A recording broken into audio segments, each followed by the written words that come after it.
Pardon? Why are you still at base camp? There's a whole world of monsters to hunt. No, sir, that's another game. Excuse me? You live in a video game, sir.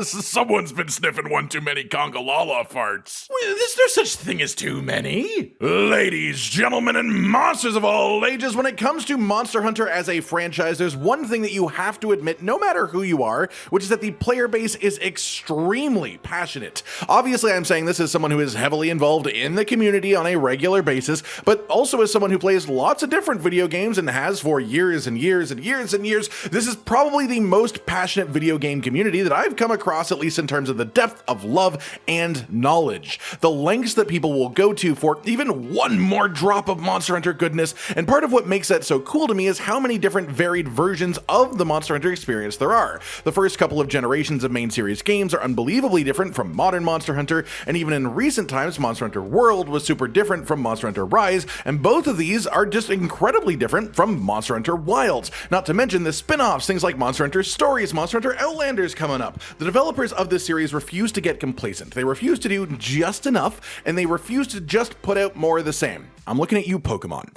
Just like nature itself, the Monster Hunter games themselves must go through a constant process of growth and evolution, and this results in people having their own favorite style of Monster Hunter, their own favorite game in the series, and it's not like one is necessarily objectively better or worse than any of the others, but they all have their own unique appeal that latches on to different people in different ways. All that today I want to have another look at Monster Hunter Wilds, the newest game in the franchise, and compare it to how Monster Hunter World was doing around this point after its release, which is of course the most popular Monster Hunter game to this point. And part of this is because we recently got fully updated sales figures on Capcom games, and we can see how things are looking at this moment.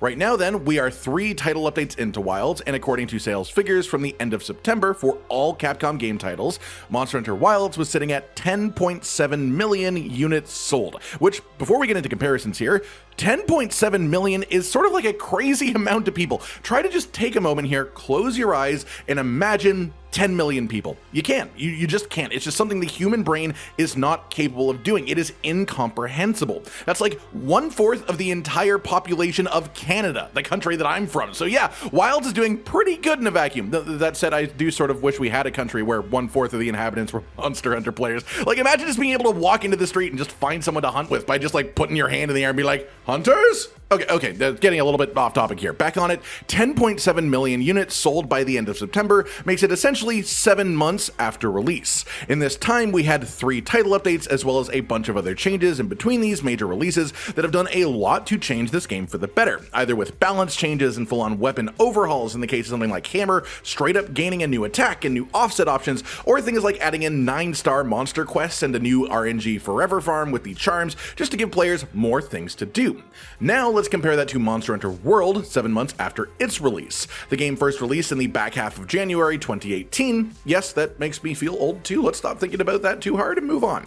Capcom announced at the end of August 2018, which is almost exactly 7 months, that World had sold 10 million units. Obviously, we don't have super precise comparisons of like exact dates or things like that, but at a glance, these are pretty much identical timelines. Maybe off by about 2 weeks either direction, but World was about 10 million units sold after 7 months. Wilds was at 10.7 million units sold at the same equivalent time, which means that these two games are either equivalently successful as far as units sold, and World is the most successful Capcom game ever made, or Wilds possibly even might be a bit more so over time. That said, we can dive a step further into this in the surface level here, because there's an extra consideration that I think tips the balance a little bit too, surprisingly, which is PC sales. Wilds launched at release with a PC version available, which means they had that whole extra market available for sales. For Monster Hunter World, the PC version of the game didn't launch until the start of August in 2018. And again, that 10 million unit sales figure was on August 20th of 2018, so a very small time period after releasing on PC.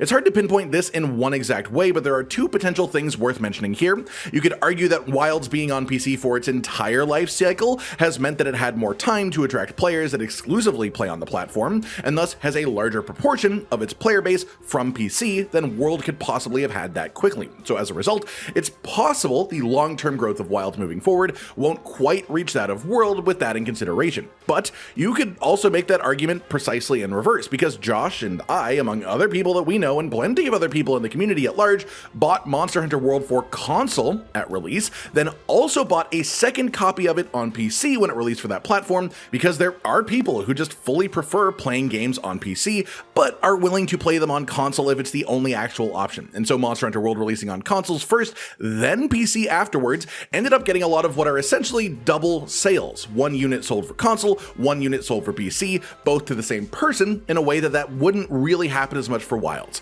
I don't doubt that there are still people who do this for Wilds just so they can play in different ways or places if they want to, but with the releases being simultaneous for this game, I think that number is much smaller than it was for Monster Hunter World. That does leave a bit of ambiguousness, but a fun thing to add on to that conversation is some super PC specific play stats, which we have thanks to Steam player numbers. Looking at Monster Hunter Wilds today, which is a slightly different timeline, 30,000 peak concurrent players within the last 24 hours, 1.4 million peak, nearly as the all-time.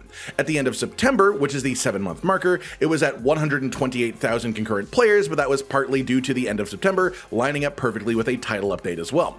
For Monster Hunter World on PC, I do want to point out that even now, 7 years later, the daily peak concurrent players is still nearly 26,000 people, which shows what I meant earlier about people just having preferences for one Monster Hunter game over another one. But for the timeline comparison specifically, again, World only released on PC in August of 2018, which is the same month that we are comparing in general, but it had around 330,000 players on this PC release, down to around 231,000 by the start of September, but that shows just how many of that 10 million units sold were a late infusion from that PC release, and I think that number alone shows why they chose to start prioritizing PC as being a simultaneous release platform going forward for the series. That to say, it's hard to make perfect direct comparisons between popularity of these two games from their sales alone because of the factors involved, but it looks like Wilds is doing essentially as well as Monster Hunter World, if not even potentially better over the same exact time frame, and I view this as incredibly good news,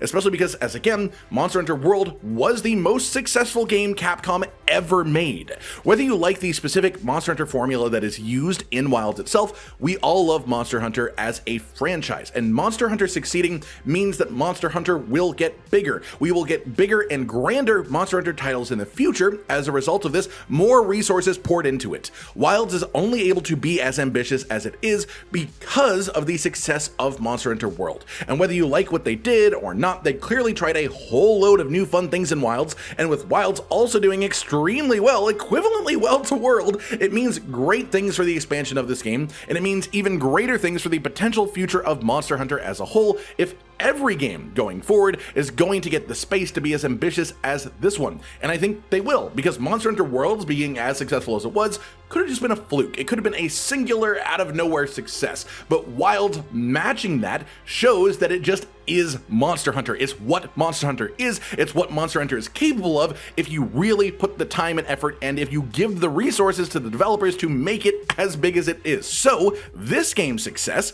might be the reason a future Monster Hunter game exists that you love even more than any one that has existed so far. So as far as I'm concerned, Monster Hunter's success is good for every Monster Hunter fan full stop, even if you aren't particularly into Wilds itself. And just because we are talking about these sales figures and Monster Hunter success as a whole, Monster Hunter World, including the Iceborne Master Edition, is now up to just under 30 million units total sold, which is absolutely immense. One last thing to consider before moving forwards is the timeline of these things. Monster Hunter World just hit 10 million units sold in the August after PC release and such, so it took it 7 months to get there. Whereas Monster Hunter Wilds is now at 10.7 million units sold, but it actually hit 10 million units flat all the way back in March, which means its growth over those few months afterwards has been a little bit stagnant, to the point where sales figures over the last 4 months or so between Wilds and World are nearly identical, which is sort of intriguing in itself. This means that Wilds grew astronomically faster from its initial release release, but is tapering off a lot harder around the same point that Monster Hunter World slowed down as well, until the expansion, of course. So essentially, as of this point, there are looking super comparable between these two games, just in slightly differing ways. In fact, to dive into this a little bit further, the big surprise using these sales figures over the recent few months is Monster Hunter Rise. Rise has been sort of steadily trucking along with its sales again for Wilds, around 700,000 units have sold since the end of March. This chart shows the sales during this fiscal year, which started in April, so basically sales since April. This shows Wilds at 637,000 until the end of September, and Rise at 643,000, meaning over the last 6 months after that initial release boom, Wilds has been outsold in copies by Rise. Not necessarily in the amount of money made, but by the number of units sold. But if we zoom in even further, it looks a little bit worse, because about 477,000 units of those Wild sales were in April, May, and June. This put the game up at 10.6 million units at the end of June, and again at the end of September we were up to 10.7, which means that somewhere in the vicinity of 160,000 units sold over those whole 3 months, during which time Rise sold 254,000 copies, so notably more than Wilds. There are a few things to think about here with this. The first is that Rise and the Sunbreak expansion are on frequent massive sales. Using Steam alone as an example, here's the last 6 months of history of game price. You can see 5 different times over the last 6 months that Rise has dropped to being 75% off, which is a massive sale, and Sunbreak has gone on equivalent sales at the same time, so people could buy both and get the full experience for very cheap. Combine that with Wilds giving people performance issues, but people still being hype about the game before they realize that, and that leads to people looking for other outlets for that hype, like another Monster Hunter game, one that they may have skipped, because tons of people played World and then skipped Rise, but now are going back to Rise, especially people on PC, which is a big Monster Hunter audience at this point, and Rise just was not on PC at its initial release, but now it's available and people are going to check it out because of Wilds, and that includes both people who had performance issues in Wilds and people who actually enjoyed Wilds so much that they got what they thought they wanted to out of the game and then wanted to check out what they missed between World and Wilds. They wanted to check out the Monster Hunter game they hadn't played. So there are plenty of reasons for Rise to be selling as well as it is. The main question is why Wilds has slowed down so much. The best answers we can really get from public metrics at least are that the majority of people who wanted to play the game just got it within the first month straight up. And then since then, these sales have either been affected by people refunding for performance reasons, or people that are just put off from buying the game to begin with because of the performance issues that it has,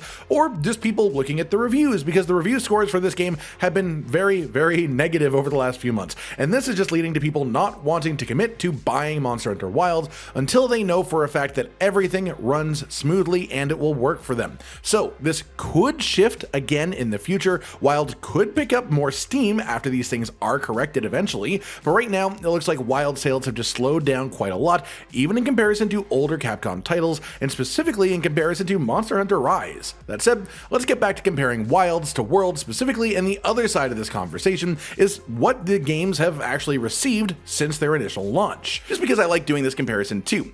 In these 7 months, Monster Hunter Wilds has received 3 title updates. The first one was Mizutsune and Zoshia, and then the Spring Festival, then Arch-Tempered Ray Dao to spice things up a little bit afterwards. Between that and Title Update 2, we also had the Street Fighter collaboration with the Akuma moveset, and there was a pretty major balance patch here too. Title Update 2 was Legiacris and Seregios as the main sort of anchors of the update, and it also did layered weapons, which is a really big deal for the game. Then the Summer Festival, Arch-Tempered Duna, some more fun little collaborations, and then we had the RNG charm system and 9-star tempered monster quests added in between title updates, leading up to the third title update, which was Omega and Savage Omega, and all the stuff that has come along with them. And that's where I'll be stopping the comparison, because that's the 7-month mark, even though we have had another festival and Arch-Tempered monster since that point in time. For Monster Hunter World, in comparison for that same time frame, they did actually hit 4 title updates in that 7 months, but let's talk about what was actually inside of them. We had some more minor collaborations before the title updates. Horizon Zero Dawn and Street Fighter had some unique equipment for the most part.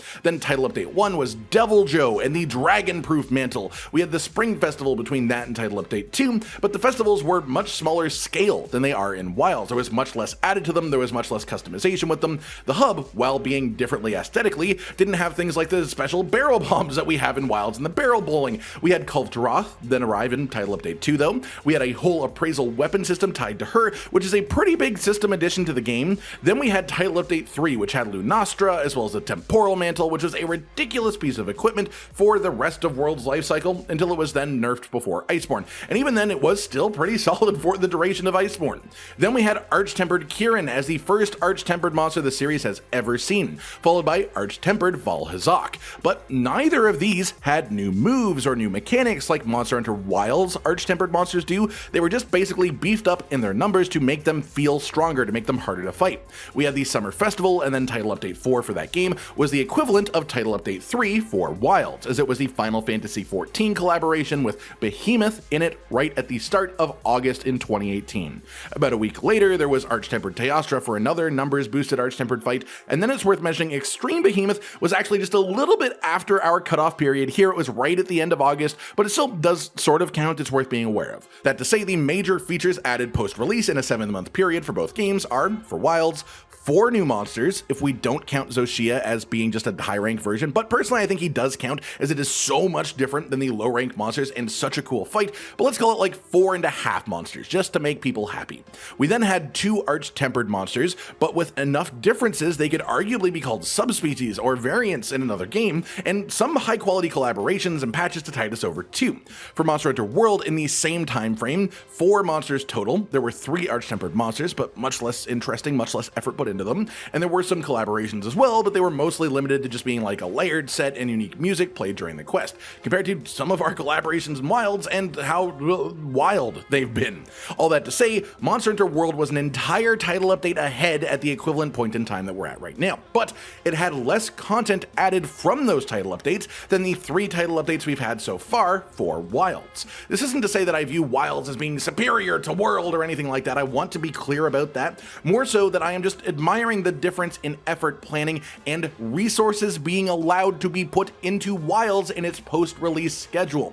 Even just the fact that the Arch-Tempered monsters themselves are so in-depth compared to World's Arch-Tempereds is such an underappreciated difference, I feel like. They aren't quite like a whole different monster, but they are completely unique fights compared to the base version. They feel totally different.